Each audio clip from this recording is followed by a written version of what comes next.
우리 오늘 지난주에 이어서 우리 요엘서의 말씀을 또 이렇게 하나님의 말씀으로 함께 나누려고 하는데요.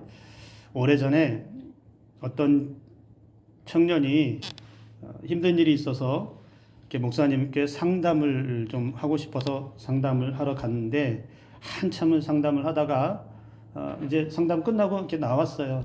상담 끝나고 나와서 저랑 어떻게 만나서 이야기를 이렇게 하다가 얘기 잘했어? 어떻게 목사님하고 얘기 잘했냐 그랬더니 시무룩해가지고 잘했대요. 근데 왜 그래 그랬더니 목사님들은 맨날 똑같대요. 뭐가 뭐 얘기하면 힘들다 뭐 이렇게 얘기하면 한결같은 똑같은 얘기만 하시는데 그게 뭐냐면 기도하래요. 기도하라는 말만 한대요.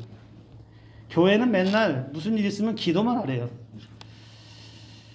그래서 제가 그 얘기를 한참 이렇게 듣고 있다 푸념 섞인 그 말을 듣다가 제가 이렇게 얘기했어요. 그럼 뭘 할 건데?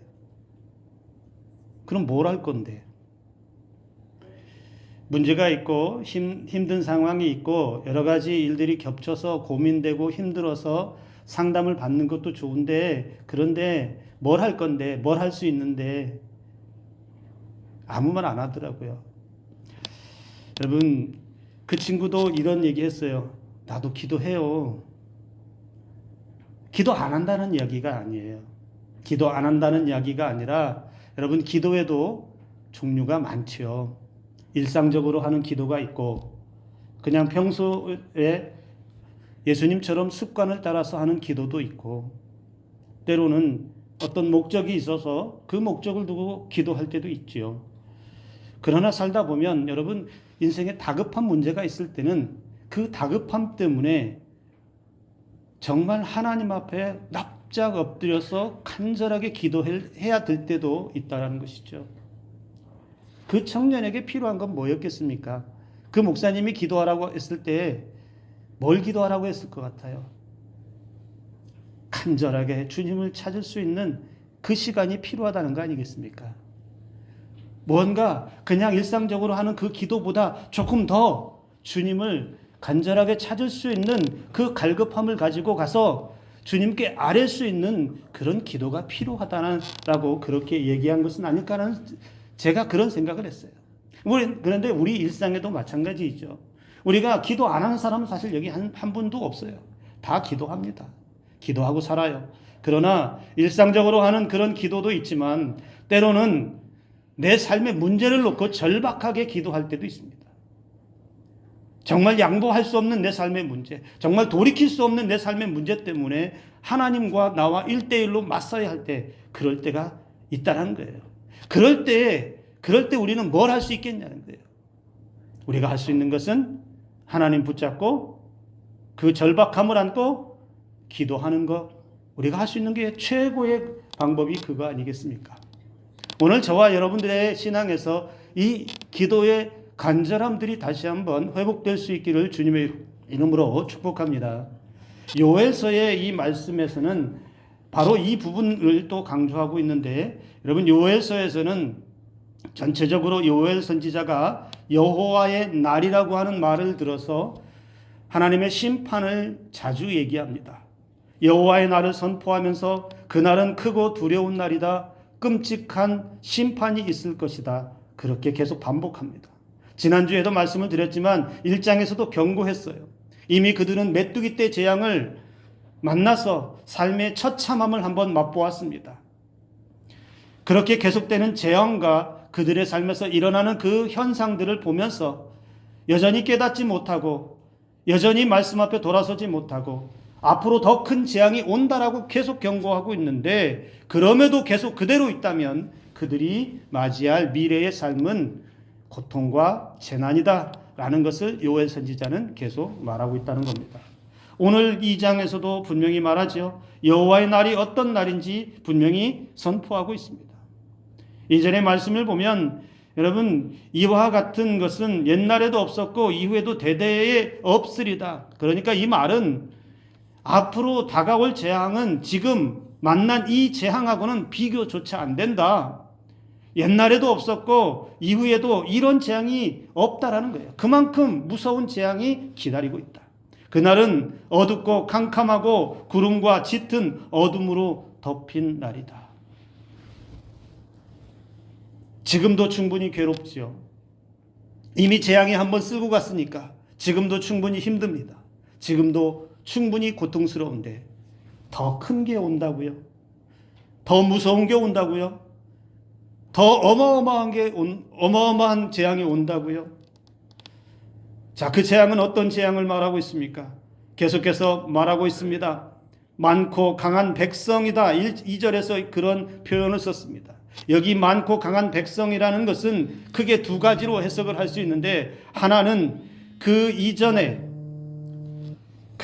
지금 겪었던 그들의 메뚜기 때 재앙, 메뚜기 때의 재앙 가운데에서 그들이 맞았던 처참한 그 삶의 환경을 보면 앞으로 다가올 재앙은 또 다른 메뚜기 때 재앙과도 같이 또 다른 메뚜기 때가 이전보다 더 많이 올 그들의 삶을 완전히 재앙으로 덮어버릴 것이다 라고 하는 해석이 하나가 있고, 또 하나는 이방민족 바벨론과 같은 강력한 군사를 이끌고 와서 우리의 삶의 지경을 짓밟아 버릴 것이다. 하나도 남김없이 완전히 짓밟아서 그들의 삶을 황폐화시킬 것이다. 많고 강한 백성이 그래서 그들에게 두려움을 주게 되는데, 이 경고의 메시지를 듣는 그 사람들은 어떻게 해야 되냐는 거예요. 저와 여러분들이 살아가고 평안하게 살아가는데 누군가 여러분에게, 아니 선지자라고 하는 사람이나 예언자라고 하는 사람이 여러분의 미래에 5년 후에, 아니 1년 후에, 아니 한 달 후에 이러이러한 일이 있겠습니다 라고 예언했다고 하면, 그런 예언을 내가 받았다고 하면, 여러분 우리는 뭘 할 수 있죠? 내 앞날이 깜깜하다. 우리 집 앞이, 우리 집 살림이 깜깜하다. 도무지 내가 여기서 이 삶의 고통에서 헤어날 길이 없는데 앞으로도 더 큰 고통이 기다리고 있다라고 하는 이 예언의 말씀을 들었다면, 여러분 우리는 뭘 할 수 있겠습니까? 우리가 손과 팔을 걷어붙이고 나서서 할 수 있는 게 뭐가 있어요? 우리는 그때 하나님 앞에 엎드려서 우리의 삶의 모든 것을 다 하나님 앞에 내려놓고 부르짖어 기도할 수 있는 것, 그거 하나 외에 다른 길이 없지 않겠습니까? 여러분, 모르고 맞는 재앙은 피할 길이 없습니다. 내가 모르는 건 피할 길이 없어요. 여러분, 지금 비가 많이 왔잖아요. 속수무책으로 내리는 거 우리가 어떻게 피합니까? 그런데 우리가 알 수 없는 재앙도 피할 길이 없어요. 어느 날 갑자기 임하는 이 재앙, 나도 모르는 사이에 임하는 재앙은, 고통은 피할 길이 없어요. 그러나 우리의 삶에 예고된 재앙, 우리의 삶에 이미 경고의 메시지를 준, 그래서 경각심을 불러일으켰던 그 재앙, 준비해라, 대비해라, 예방하라 라고 한 재앙이라면 우리는 그 재앙은 얼마든지 피할 길이 있다라는 것입니다. 오늘 우리는 하나님의 말씀을 들으면서 우리의 삶을 다시금 돌아보면서 하나님께서는 오늘도 나에게 무엇을 계속해서 말씀하시는지, 무엇을 강조하시는지 우리는 들을 수 있어야 합니다. 왜 하나님은 요엘서의 말씀을 통해서 계속 경고의 메시지가 있다, 경고의 메시지가 계속 들려지고 있다라고 반복해서 말씀하시는지 우리는 들을 수 있어야 합니다. 그 다음에 듣고 난 다음에 우리는 그럼 무엇을 할 수 있을지 결정하고 그 자리로 나아가야 한다라는 겁니다. 요엘 선지자가 경고의 메시지를 선포하는 분명한 이유가 있습니다. 왜 요엘 선지자는 경고할까요? 그 경고에 담긴 의미는 무엇일까요? 1장에도 그랬고 2장에도 그렇습니다. 요엘 선지자가 경고의 메시지를 이스라엘 백성들 가운데 선포하는 가장 중요한 의미 중에 하나는 이겁니다. 아직 기회가 남아있다. 아직 기회가 남아있다. 분명히 큰 재앙이, 이전에 상상할 수 없는, 앞으로도 상상할 수 없는 그런 재앙이 있지만 아직 기회가 남아있다. 이것을 알려주는 거예요. 뭐 하려고 그 재앙을 끔찍하게 두렵게 말하겠어요. 기회가 남아있으니 그 기회를 붙잡아야 된다라고 하는 것을 선포한다라는 겁니다. 심판을 경고하는 백성들의 멸망이 목적이 아니고 두려움에 빠지게 하는 목적이 아니라 그 심판의 두려움을 깨닫고 구원을 얻을 기회를 놓치지 말라는 겁니다. 하나님은 죄인된 인간을 향해서 계속해서 기회의 문을 열어 놓으십니다. 잘못할 수 있고 죄에 빠질 수 있고 삶이 안 될 수 있고 삶이 고난을 만날 수 있고 삶의 어려움에 부딪힐 수 있습니다. 그러나 그것이 끝이 아니지. 우리가 돌아가야 할 길이 있습니다. 우리가 돌이킬 기회가 있습니다. 하나님께로 돌이키면 내 재앙의 삶이 그 돌이킴 가운데 멈출 수 있고 고난의 자리에서 일어날 힘이 있고 죄로부터 돌아설 기회가 있다라는 것을 우리는 잊지 말아야 한다는 것이죠. 여러분, 그러나 우리에게 주어진 기회를 놓치면 그것은 예고한 그 심판 그대로 받을 수밖에 없습니다. 노아 홍수 심판 때도 소돔과 고모라 멸망 때도 그리고 이스라엘 백성들이 출애굽할 때 애굽 바로 왕에게도 하나님은 기회를 주셨습니다. 그들을 경고하셨습니다. 홍수로 물로 쓸어버릴 것을 선포하셨습니다. 타락한 소돔과 고모라 땅에 심판을 예고하셨습니다. 모세를 보내서 이스라엘 백성들을 보내라고 하면서 재앙을 통해서 바로 왕에게도 경고하셨습니다. 그러나 이들은 한결같이 하나님이 열어놓으신 경고 가운데 열어놓으신 기회를 못 잡았습니다. 소돔과 고모라 땅에서 아브라함의 조카 롯은 딸들과 사위들에게도 경고했을 때에 그 사위들은 어떻게 반응했냐? 그것을 농담으로 여겼다라고 성경이 창세기 19장 14절에서 말씀하고 있습니다. 심판이 있을 거라고, 재앙이 있을 거라고, 망할 거라고 예언하니까 농담하지 마십시오. 하나님의 말씀을 우습게 알았어요. 어떻게 됩니까? 그들은 불과 유황 심판으로 돌덩어리가 되어버렸습니다. 노아 홍수 때는 노아 가족 외에는 다 물에 수장되었습니다. 애굽 바로 왕은 그 홍해에서 이스라엘 백성들이 걸어서 지나가고 난 다음에 그 애굽 군대는 홍해에 수장되어 버렸습니다. 기회를 잡지 못하면, 하나님이 주신 그 기회 시간을 잡지 못하면 이렇게 된다는 겁니다. 그리스도인들은 그래서 늘 신앙생활하는 가운데 각자의 삶을 살아가는 가운데 잊지 말아야 합니다. 말씀을 통해서 경고하고 기회를 주실 때가 있습니다. 제가 늘 강조하죠. 왜 하나님은 같은 말씀을 계속 나에게 반복하실까라고 하는, 왜 그날따라 하나님은 그 말씀을 내게 듣게 하시고 그날따라 왜 그 말씀은 내 마음을 찌를까? 그날따라 왜 그 말씀이 다른 때는 들리지 않았는데 왜 가슴에 남아있을까? 그때는 들어야 합니다.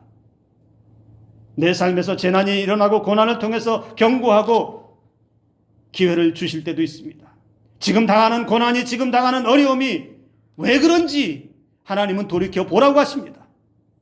그 고난과 그 어려움 가운데서 도대체 내가 무엇을 하기를 원하시는지 하나님은 들으라고 이야기하십니다. 삶에서 일어나는 현상들과 상황들을 보면서, 국가와 사회에서 일어나는 상황들을 보면서도 하나님은 그곳에서 하나님이 무엇을 말씀하시는지를 들으라고 하십니다. 하나님은 그렇게 듣고 깨닫고 돌아올 때까지, 그때까지 참고 기다려 주십니다. 그러나 그 시간은 무한정으로 주지는 않습니다. 때가 되면 반드시 말씀하신 것을 이루십니다. 그 말씀하신 것을 이루시는 것이 재앙이든 그 말씀하신 것이 은혜이든 어떤 형태든 하나님은 기회의 시간을 주셔서 그 기회의 시간이 다 되면 반드시 말씀대로 행하신다는 사실을 여러분 잊지 마시길 바랍니다. 저는 간혹 믿음이 없는 사람들 중에 이해가 안 되는 사람들이 있어요. 믿음이 없는 사람들 가운데 간혹 이해가 안 되는 사람이 어떤 사람이냐면, 여러분, 세상 사람들이요, 다 두려움을 가지고 있어요. 자기 미래에 대한 궁금증을 다 가지고 있어요. 그래서 궁금증이 생기고 두려움이 생기고 무슨 일이 생기면 사람들이 누구를 찾아가요? 무당이나 점쟁이 찾아가잖아요. 가서 1년, 10년 딱 되면 사주팔자 보러 가잖아요. 올해는 내 운수가 어떻게 되겠습니까? 묻잖아요. 내가 무슨 문제가 있으면 이 문제를 어떻게 해결하면 좋겠습니까? 가서 점쟁이나 무당에게 물어보잖아요. 그러면 무당이나 점쟁이들은 거기에다가 겁을 줘요. 어떤 겁을 줍니까? 이거를 하지 않으면 큰일 납니다. 어떤 사람을 조심해야 합니다. 어떤 일은 하지 마십시오. 물가에로 가지 마십시오. 겁을 주지요. 그러면 그 찾아갔던 사람들은 어떻게 해요? 무당이나 점쟁이가 한 말에 두려워 떨어요. 그래서 무당이나 점쟁이가 하는 거 굿이라도 해야 되고 부적이라도 붙여야 되고, 자신의 두려움을 이기기 위해서, 그 환난과 고통을 이기기 위해서, 빨리 문제를 해결하기 위해서 점쟁이가 하라는 거 그대로 따라서 잘도 합니다. 사주팔자에 자기 인생의 말년에 좋을 것이다 라고 하면 좋아서, 기분 좋아서 그냥 어쩔 줄 몰라 합니다. 그런데요, 성경을 통해서 주시는 하나님의 말씀의 복을 얘기하면 이 안에 담겨있는 하나님의 말씀을 가지고 복을 주기를 원하고, 하나님이 이렇게 말씀하십니다. 예수 믿고 영생의 구원, 천국의 은혜를 얻으십시오, 구원 받으십시오 얘기하면 웃기지 말라고 해요. 하나님 봤냐고 얘기해요. 점쟁이들의 말은 그렇게 철석같이 믿고 그들의 말에는 꼼짝도 못하면서 하나님의 말씀에 대해서는 무시하고 조롱하는 사람들이 세상 사람들 가운데 널려 있다는 거예요. 믿음이 없는 사람들은 그렇다 치자고요. 믿음이 없으니까, 자신들이 믿고 싶은 것만 믿으려고 하니까 그렇다 치자고요. 그런데 믿음에 있는 사람들이, 하나님의 말씀을 듣는 사람들이 그냥 흘려듣는다든지, 하나님의 말씀을 그냥 지나가는 말씀으로 듣고서 잊어버린다든지, 그렇다면 여러분, 하나님의 말씀이 내 안에 역사하는 것이 없습니다. 그렇게 하면 회개의 기회를 놓치고 살게 될 것이라는 것이죠. 하나님은 오늘 요엘 선지자를 통해 11절에서 이렇게 경고합니다. 여호와의 날이 크고 심히 두렵도다. 당할 자가 누구이랴.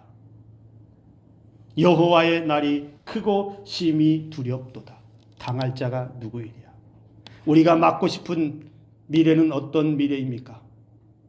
두려운 날입니까? 무서운 날입니까? 우리를 떨게 하는 그런 날입니까? 아니면 그 심판을 바꾸어서 뜻을 돌이키시는 하나님의 그 은혜로우시고 자비하시고 노하기를 더디하시는 그 하나님의 은혜를 미래에도 계속 만나길 원하십니까? 그렇다면 오늘 우리는 요엘 선지자의 말씀을 다시 한번 들어야 합니다. 그 말씀이 우리의 가슴에 새겨져서 우리가 우리의 삶에서 어떻게 살고, 문제가 생기고 환난이 생길 때에 나는 무엇을 할까? 아까 시작할 때 얘기했던 그 청년처럼 기도만 하라고 그래. 여러분, 기도만 하라고 그래 그 말 속에는 뭐가 담겨 있냐면 기도를 무시하는 말이 담겨 있어요. 기도가 얼마나 강력한 무기인데요. 신앙인들에게 있어서 기도가 얼마나 강력한 능력이 있는데요. 오죽하면 주님도 내 이름으로 구하라고 말씀하세요. 내 이름으로 구하면 내가 시행하겠다라고도 약속하셨어요. 기도의 능력이 없다면 우리 주님은 왜 기도하셨어요? 여러분, 주님도 하신 그 기도를 무시하지 않는 저와 여러분들 되기를 주님의 이름으로 축복합니다. 12절 말씀, 우리가 잘 아는 말씀입니다. 여호와의 말씀에 너희는 이제라도 금식하고 울며 애통하고 마음을 다하여 내게로 돌아오라. 13절 너희는 옷을 찢지 말고 마음을 찢고 너희 하나님 여호와께로 돌아올지어다. 백성들이 심판을 면하고 구원을 얻기 위해서 요엘 선지자를 통해서 강력하게 말씀하십니다. 이제라도 금식하고 울며 애통하며 마음을 다하라고 이야기합니다. 이 말은 이런 의미입니다. 이제라도 늦지 않았다. 이제라도 늦지 않았으니 제발 마음을 돌이키고 금식이라도 하면서 엎드려서 애통함을 가지고 하나님 앞에 회개하며 나오라라고 이야기하고 있습니다. 회개를 이야기하면서 왜 금식을 함께 언급하고 있을까요? 여러분, 우리는 언제 금식을 하지요? 언제 금식합니까? 여러분은 언제 금식해 본 적 있으세요? 급할 때, 간절할 때, 내 삶에서 큰 문제가 생겼을 때, 해결되어져야 할 또는 간절한 소원이 있을 때, 그때 하나님 앞에 나아가서 금식하며 하나님 내 소원을 들어 주옵소서라고, 내 마음을 헤아려 주옵소서, 내 문제를 주여 해결해 주옵소서라고 그렇게 간절히 기도할 때, 그럴 때 여러분 금식하지 않나요? 그런데 하나님께서 여기서 회개할 때도 그 금식을 언급하고 있는 것은 지금 이스라엘 백성들이 죽게 되었는데, 망하게 되었는데, 더 큰 고통을 받게 되었는데 가만히 있겠느냐는 거예요. 지금 너희들이 이미 재앙을 한번 겪어서 그 재앙이 얼마나 끔찍한지 경험도 했고, 그리고 하나님의 말씀은 그보다 더 큰 재앙이 기다리고 있다라고 말씀하시는데 그 말씀을 듣고도 가만히 있겠느냐. 그렇게 강력한 말씀을 듣고도 하나님의 뜻을 돌이키기 위해서 죽을 각오를 하고서 하나님 앞에 엎드릴 수 있는 그런 회개가 동반돼야 한다라고 말씀하고 있다는 거예요. 이제라도 늦지 않았으니 금식하며 회개하고 돌아서라. 지금 상황이 매우 위중하고 상황의 시급함을 안다면 금식이 문제가 아니라 금식보다 더할 것도 해야 된다는 거예요. 재앙을 보고서도 재앙이 예고되었음에도 불구하고 아무 일도 하지 않는다면 예고된 심판은 그대로 받을 수밖에 없다는 것이죠. 왜 이렇게 얘기해요? 왜 그 심판을 면하라는 거잖아요. 여러분, 금식으로 회개하며 하나님 앞에 엎드리는 건 뭘 말하는 거죠? 내가 하나님 앞에 1대1로 서서 너의 신앙을 걸고 너의 믿음을 걸고 너의 간절함을 가지고서 하나님과 1대1로 맞서서 배수진을 치라는 거예요. 하나님, 나를 살려주십시오. 하나님, 우리 가정을 살려주십시오. 하나님, 우리 교회를 회복시켜 주십시오. 하나님, 이 나라 이 민족을 살려주십시오. 하나님, 우리 안에 있는 이 환난과 고통을 면하게 하여 주십시오. 배수진을 치고서 하나님과 1대1로 독대하라는 거잖아요. 여러분, 인생에서 물러설 곳이 없는 사람은 앞에 캄캄하기는 하겠지만 더 이상 뒷걸음질 칠 일도 없기에 하나님과 1대1로 맞서기에 가장 좋습니다. 내가 더 이상 잃을 것이 없고, 내가 더 이상 손해볼 것도 없고, 내가 더 이상 뒷걸음질 칠 일도 없는데 하나님, 나를 좀 봐주십시오. 하나님, 우리 가정을 좀 봐주십시오. 하나님, 내 아들 딸들을 봐주십시오. 하나님, 도저히 내 힘과 능력으로 안 되니 내가 금식으로라도 이렇게 하지 않으면 하나님의 은혜가 보이지 않으니 어쩔 수 없다라고 여러분, 하나님 앞에 나아갈 수 있는 그런 절박함이 살아나기를 주님의 이름으로 축복합니다. 그런데 그 다음 13절의 말씀이 우리의 가슴을 때립니다. 금식하며 회개하라고 했는데 그 다음 말씀은 옷을 찢지 말고 마음을 찢고 하나님 여호와께로 돌아오라, 이렇게 말합니다. 요엘 선지자 그 시대에도 옷을 찢는 회개의 모습은 있었습니다. 이스라엘 백성들은 전통적으로 자신의 죄가 드러나거나 회개할 때 옷을 찢는 일들이 있었습니다. 이스라엘 백성들은 그래서 그 모습을 보면, 겉으로 보면, 아, 저 사람이 죄가 있어서 회개하는구나, 그렇게 생각했습니다. 그렇게 행위로 겉으로 드러난 모습에는 옷을 찢으면서 회개하는 모습은 비출 수 있었습니다. 그런데 지금 하나님이 이야기하는 것은 그런 회개가 아니라 옷만 찢어서 나 회개합니다라고 보여주는 회개가 아니라 하나님 앞에 너의 마음을 찢으라는 겁니다. 너의 애통함을 찢으라는 겁니다. 너의 삶에서 그렇게 고통스러운 너의 마음을 찢고 하나님 앞에 엎드리라는 거예요. 이스라엘 백성들은 죄가 있을 때 어떻게 했습니까? 지금까지 짐승을 제물로 드려서 제사를 통해서 용서받는, 회개하는 그런 은혜를 누렸습니다. 그런데 그 제사를 통해서 용서함 받았던 그들이 점차 시간이 지나면 제사가 타락을 하고 예배가 타락을 하니까 제물도 대충 드려지고 형식적인 예배만 남고 형식적인 회개만 남았습니다. 나 회개했습니다. 나 회개했어요. 보셨죠? 내가 회개하는 거 다 보셨죠? 이런 행위만 남아 있었다는 거예요. 그런데 하나님은 그런 회개는 필요 없다. 사람들이 보아주고 인정해주는 겉옷만 찢어대는 그런 회개는 더 이상 필요 없다. 지금 하나님이 원하는 건 뭡니까? 너의 마음을 찢어라. 애통하면 애통한 대로 마음을 찢고, 속상하면 속상한 대로, 억울하면 억울한 대로 마음을 찢고, 고통스러우면 고통스러운 대로 하나님 앞에 와서 너의 마음을 찢어서 그 상한 심령을 가지고 나오라라고 하나님은 요청하고 있다는 거예요.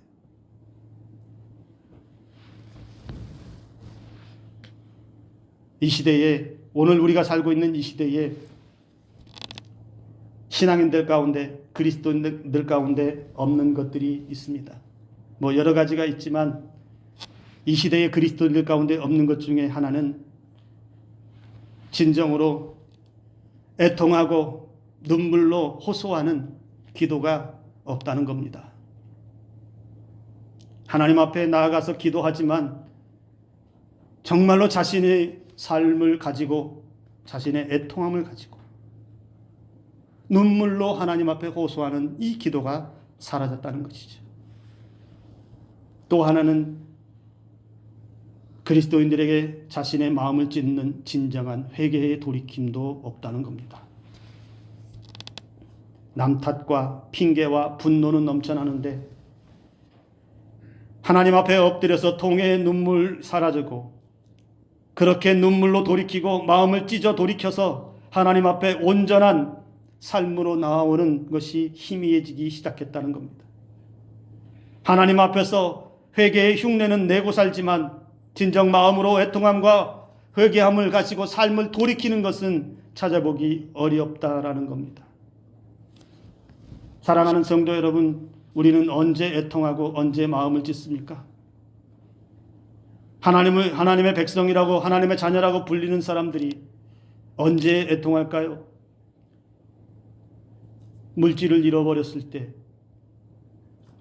건강을 잃어버렸을 때, 실패와 좌절과 억울한 일 당하고 상처받았다고 할 그때 마음이 찢어지지 않나요? 자녀들의 삶이 안 풀려서 속 썩이는 자녀 때문에 매일매일 눈물로 보낼 때 그때 부모들의 마음이 찢어지지 않나요? 그런데 신앙의 사람이 왜 하나님 앞에서 가서는 마음이 찢어지지 않을까요? 왜 하나님 앞에만 가면 복은 많이 달라고 하는데, 소원은 많이 이루게 해달라고 소원 성취는 많이 비는데 왜 하나님 앞에 가면은 우리의 마음이 찢어지지 않고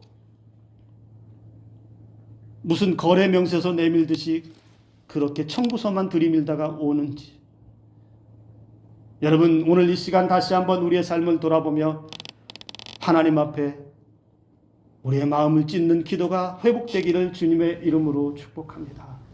다시 한번 절박함의 신앙으로, 마음을 찢는 신앙으로 우리는 새로워져야 합니다. 우리의 앞에 삶이, 어떤 삶이 펼쳐질지 아무도 장담하지 못합니다. 우리의 미래가 어떻게 될지 아무도 모릅니다. 그러나 편안한 시대, 평안함으로 신앙생활하는 그런 시대는 어쩌면 안 올지도 모릅니다. 더 힘겹게 싸워야 하는, 더 믿음의 투쟁을 해야 하는 그런 시대가 올지도 모릅니다. 그때에도 우리 신앙 물렁하게 그렇게 보내면 안 되죠. 그렇다면 지금 여기서부터 우리는 다시 새로워져야 하고 다시 하나님께로 돌이켜서 단단한 신앙의 모습으로 서 가야 한다라는 것입니다. 하나님 앞에서 그렇게 결기 있게 나아가는 신앙도 없고 결단도 없고 애통함도 없고 마음을 찢는 그러한 신앙에 배수진을 치는 것도 없이 우리가 어떻게 하나님의 사람으로 이 세상을 살아갈 수 있겠습니까? 여러분, 세상에 지지 마시기 바랍니다. 세상의 악한 영의 권세에게도 눌리지 마시기 바랍니다.